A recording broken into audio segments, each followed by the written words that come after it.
रहता था। उसका घर बहुत साधारण था। मिट्टी की दीवारें, ऊपर पुरानी खपरेल की छत और आंगन में एक छोटा सा नीम का पेड़।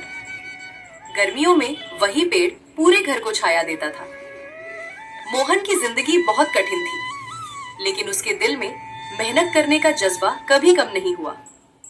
वो उन लोगों में से था जो मानते हैं कि अगर इंसान सच्चे मन से मेहनत करे तो एक दिन किस्मत जरूर बदलती है।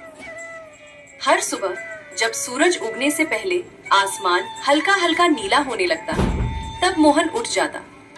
जब पूरा गांव अभी भी नींद में डूबा होता, तब मोहन अपने खेत की ओर चल पड़ता था। जब तक मेरे हाथ पैर चल रहे हैं, मैं हार नहीं मानूंगा। एक दिन जरूर ऐसा आएगा जब मेरे बच्चों को भूखा नहीं सोना पड़ेगा। लेकिन उस साल किस्मत ने जैसे मोहन की हिम्मत की असली परीक्षा लेने का फैसला कर लिया था। गांव में कई महीनों से बारिश नहीं हुई थी।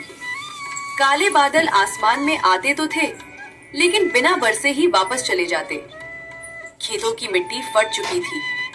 फसलें धीरे धीरे सूख कर खत्म हो रही थी। गांव के हर किसान के चेहरे पर चिंता साफ दिखाई देती थी।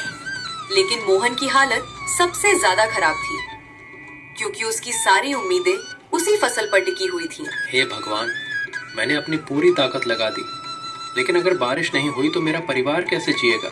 मोहन की पत्नी सीता बहुत समझदार और धैर्य रखने वाली महिला थी।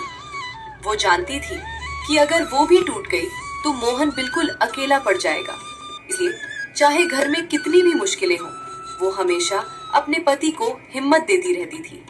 उस शाम घर में खाने के लिए मुश्किल से थोड़ा सा आटा बचा था। मोहन, चिंता मत करो, भगवान देर जरूर करता है, लेकिन मेहनत करने वालों को कभी खाली हाथ नहीं लौटाता। सीता, मुझे अपनी चिंता नहीं है, मुझे बस बच्चों की चिंता है। मोहन के दो छोटे बच्चे थे, राजू और गुड़िया। वे अभी बहुत छोटे थे और गरीबी का असली मतलब नहीं समझते थे, लेकिन भूख क्या होती है ये उन्हें बहुत अच्छी तरह पता था। मोहन ये कहते हुए मुस्कुराने की कोशिश कर रहा था, लेकिन उसके दिल में दर्द का तूफान चल रहा था। उस रात मोहन बहुत देर तक सो नहीं पाया। वह आंगन में बैठा आसमान के तारों को देखता रहा और सोचता रहा कि अपने परिवार की मदद कैसे करे। हर बार जब वह बच्चों के भूखे चेहरे याद करता, उसका दिल बेचैन होता। आखिरकार उसने एक फैसला किया। अगर खेत से कुछ नहीं मिल रहा तो मुझे कोई दूसरा रास्ता ढूंढना होगा। कल सुबह मैं जंगल जाऊंगा, लकड़ी काटकर बाजार में बेचूंगा, शायद कुछ पैसे मिल जाए। अगली सुबह मोहन कुल्हाड़ी लेकर जंगल की ओर निकल पड़ा। जंगल बहुत घना और शांत था।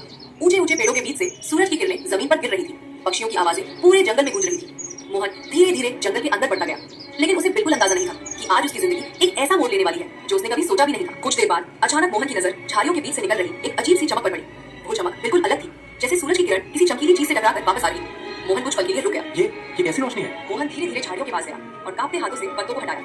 जैसे ही पत्ते हटे, उसकी आंखें हैरानी से फैल गईं। वहां जमीन पर सोने के सिक्कों से भरा एक बड़ा घड़ा रखा हुआ था। अरे ये तो सोना है, इतना सारा सोना। मोहन कुछ देर तक वही घड़े को देखता रहा। उसके मन में अजीब सा संघर्ष शुरू हो गया। एक तरफ उसकी ईमानदारी थी और दूसरी तरफ उसके बच्चों की भूख। अगर मैं ये सोना ले जाऊं, मेरे बच्चों को कभी भूखा नहीं रहना पड़ेगा, लेकिन ये किसी का खजाना भी तो हो सकता है। मोहन ने चारों तरफ देखा। जंगल में दूर दूर तक कोई नहीं था, सिर्फ हवा की हल्की आवाज और पत्तों की सरसराहट सुनाई दे रही थी। उसका दिल तेजी से धड़कने लगा। अगर किसी को पता ही नहीं चलेगा तो शायद इसमें कोई बुराई नहीं है। और यही वो पल था जब मोहन की जिंदगी का सबसे बड़ा फैसला होने वाला था।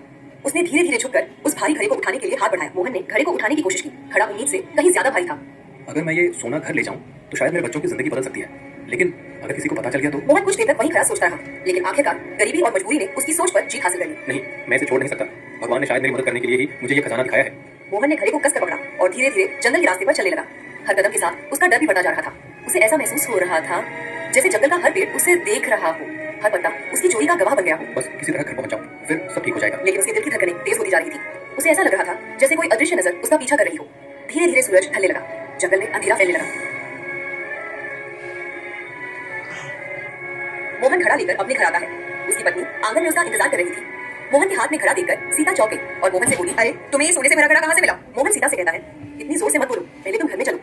मोहन घड़ा लेकर घर में जाता है। मोहन ने सीता को सारी बात बताई कि कैसे वो जंगल में गया और उसे झाड़ियों के बीच चमकती रोशनी दिखी और वहाँ उसे सोने से भरा घड़ा मिला। लगता है भगवान ने हमारी सुन ली। मोहन ने उनमें से कुछ सिक्कों से एक दुकान खोली और उसकी दुकान चल पड़ी, क्योंकि वह बहुत कम दाम में गरीबों को खाना खिलाता था और जिनके पास पैसे नहीं होते उन्हें मुफ्त में खाना खिलाता था।